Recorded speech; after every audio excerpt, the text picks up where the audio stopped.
Gorakhpur Siliguri expressway किन तीन राज्यों से होकर गुजरता है? उत्तर प्रदेश, बिहार और पश्चिम बंगाल। भारत की पहली भूतापीय विद्युत परियोजना का निर्माण कार्य कहाँ प्रारंभ किया गया? पुगा घाटी, लद्दाख में। तो भारत की पहली भूतापीय विद्युत परियोजना का निर्माण कार्य कहाँ प्रारंभ हुआ? ये हुआ पुगा घाटी, लद्दाख में। केरल के वायनाड को भारतीय अंतरिक्ष अनुसंधान संगठन द्वारा वर्ष 2023 में तैयार किए गए भारत के भूस्खलन एटलस में कौन सा स्थान दिया गया है? 13वां। रुद्रप्रयाग का इसमें पहला स्थान है। राष्ट्रीय हिंदी विज्ञान सम्मेलन 2024 कहाँ पर आयोजित किया गया? भोपाल में। वर्ष 2024 में इसका मुख्य विषय क्या था? अमृत काल में राष्ट्रीय वैज्ञानिक चेतना का उन्नयन। राष्ट्रपति भवन के दरबार हाल और अशोक हाल का नाम बदल करके क्या कर दिया गया है? गणतंत्र मंडप और अशोक मंडप। गणतंत्र मंडप और अशोक मंडप किस किस के नाम हो गए? अशोक हाल का नाम अशोक मंडप हो गया है, दरबार हाल का नाम गणतंत्र मंडप हो गया है। भारत के 500वें सामुदायिक रेडियो स्टेशन का शुभारंभ कहाँ किया गया? आइजोल, मिजोरम में।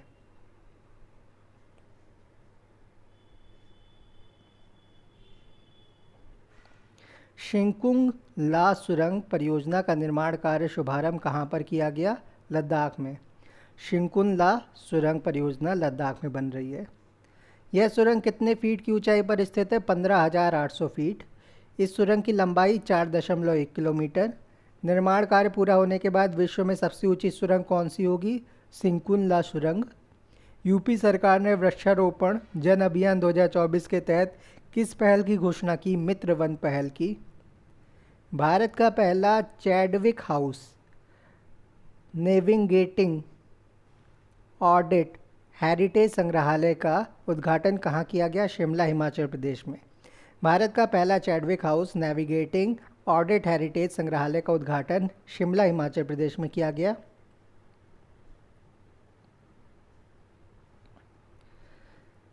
संसद भवन परिसर में लोकसभा सचिवालय द्वारा किसका विकास किया गया है? जहां प्रतिष्ठित भारतीय नेताओं एवं स्वतंत्रता सेनानियों की प्रतिमाएं स्थापित है।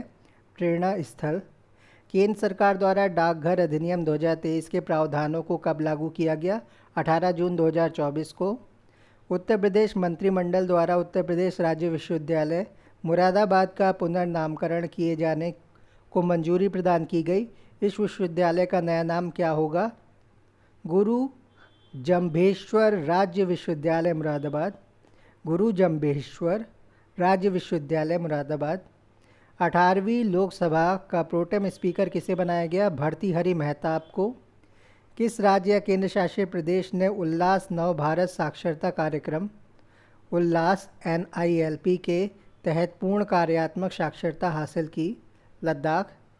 उत्तर प्रदेश में पर्यावरण सुरक्षा के मद्देनज़र बायोप्लास्टिक पार्क कहाँ निर्मित किया जाएगा? कुंभेगांव, लखीमपुर खीरी। विश्व का पहला ओम आकार का मंदिर कहाँ स्थापित किया गया है? पाली, राजस्थान में। वर्ष 2024 में किस सत्याग्रह के 100 साल पूरे हो गए? वायकॉम सत्याग्रह के। 18वीं लोकसभा की 543 सीटों पर कुल कितनी महिलाएं चुनी गईं? 74 महिलाएं, जो कि 13.63% है। बरेठी सौर ऊर्जा परियोजना। बरेठी सौर ऊर्जा परियोजना 630 मेगावाट की आधारशिला कहाँ रखी गई? छतरपुर, मध्य प्रदेश में। इसी के अंतर्गत खजुराहो आता है। भारत की पहली बैटरी ऊर्जा भंडारण गीगा फैक्ट्री कहाँ स्थापित करने की घोषणा की गई? जम्मू कश्मीर में। किस राज्य की पुलिस ने digital platform Trinetra app 2.0 launch किया? उत्तर प्रदेश ने त्रिनेत्र ऐप 2.0 लॉन्च किया। भारत की पहली पानी के नीचे चलने वाली मेट्रो रेल सुविधा या सेवा का उद्घाटन कहाँ किया गया? कोलकाता में किया गया। 5 करोड़ आयुष्मान कार्ड जारी करने वाला देश का पहला राज्य कौन सा बना? उत्तर प्रदेश।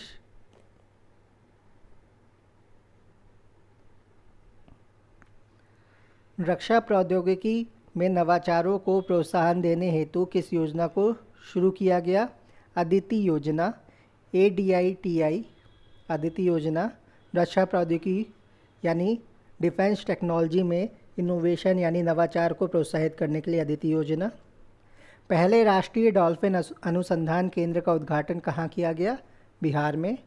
किस राज्य सरकार ने ग्रीन हाइड्रोजन नीति 2024 मंजूरी दी? उत्तर प्रदेश राज्य सरकार। 18वां भारतीय डिजिटल शिखर सम्मेलन 2024 कहाँ आयोजित हुआ? मुंबई में।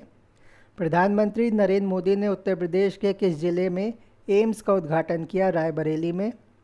विश्व की पहली विक्रमादित्य वैदिक घड़ी कहाँ स्थापित की गई है? उज्जैन मध्य प्रदेश में।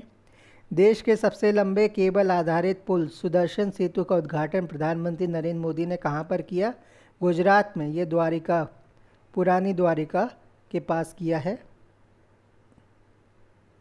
नवे रायसीना डायलॉग 2024 का आयोजन कहाँ पर किया गया? नई दिल्ली में किया गया 21 से 23 फरवरी 2024 को। नवे रायसीना डायलॉग 2024 का विषय चतुरंग, संघर्ष, प्रतियोगिता, सहयोग और निर्माण। चतुरंग है जिसमें संघर्ष आता है, प्रतियोगिता, सहयोग और निर्माण। शिक्षा मंत्रालय ने एक राष्ट्र एक छात्र आईडी के उद्देश्य के साथ कौन सी पहल शुरू की? अपार, APAAR, अपार। Automated permanent academic account registry. देश के पहले कौशल भारत केंद्र स्किल इंडिया सेंटर का उद्घाटन कहाँ किया गया? संबलपुर, उड़ीसा में।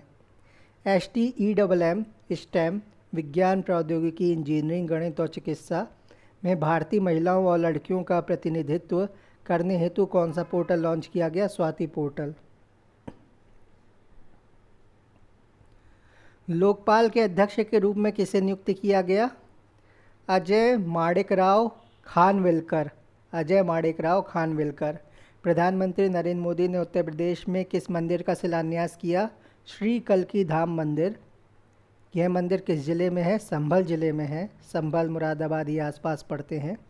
किसे असम राज्य का राज्य फल घोषित किया गया? स्टेट फ्रूट काजी नेमू, साइट्रस लीमन। काजी नेमू या नींबू। 75वें गणतंत्र दिवस के दो विषय ट्विन थीम्स क्या थे? विकसित भारत और भारतीय लोकतंत्र की मातृका।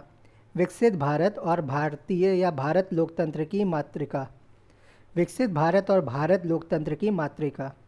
75वें 75th गणतंत्र दिवस समारोह के मुख्य अतिथि इमैनुअल मैक्रों थे, जो फ्रांस के राष्ट्रपति हैं। 75वें गणतंत्र दिवस परेड के लिए सर्वश्रेष्ठ झांकी का अवार्ड जजों के पैनल के मूल्यांकन के आधार पर किस राज्य की झांकी को दिया गया? उड़ीसा की। उड़ीसा की झांकी की कौन सी थीम थी? विकसित भारत में महिला सशक्तिकरण। राज्य स्टार्टअप रैंकिंग 2022 स्टार्टअप रैंकिंग 2022 में 1 करोड़ से अधिक जनसंख्या वाले राज्यों कैटेगरी स्टेट्स में सर्वश्रेष्ठ प्रदर्शन करता बेस्ट परफॉर्मर कौन सा है? Gujarat, Karnataka, Kerala, Tamil Nadu. States startup ranking 2022 जिसमें 1 करोड़ से अधिक जनसंख्या वाले जो स्टेट्स हैं उसमें बेस्ट परफॉर्मर है गुजरात, फिर उसके बाद कर्नाटक, फिर केरल, फिर तमिलनाडु। ए श्रेणी के राज्यों में नेतृत्वकर्ता लीडर्स किन्हें घोषित किया गया? आंध्र प्रदेश, असम, मध्य प्रदेश, उत्तर प्रदेश और उत्तराखंड। ये सारे बीजेपी शासित और बीजेपी समर्थक राज्य हैं, जिसमें आंध्र प्रदेश में बीजेपी के साथ चंद्रबाबू नायडू की पार्टी, असम में बीजेपी, मध्य प्रदेश में बीजेपी, उत्तर प्रदेश में बीजेपी और उत्तराखंड में बीजेपी की सरकार है। ऐसे आप इसको याद कर सकते हैं। वाइब्रेंट गुजरात वैश्विक शिखर सम्मेलन 2024 का आयोजन 10 से 12 जनवरी 2024। वर्ष 2024 में इसका कौन सा संस्करण आयोजित किया गया? 10वां संस्करण। चलिए चर्चा को यहाँ पे समाप्त करते हैं। धन्यवाद।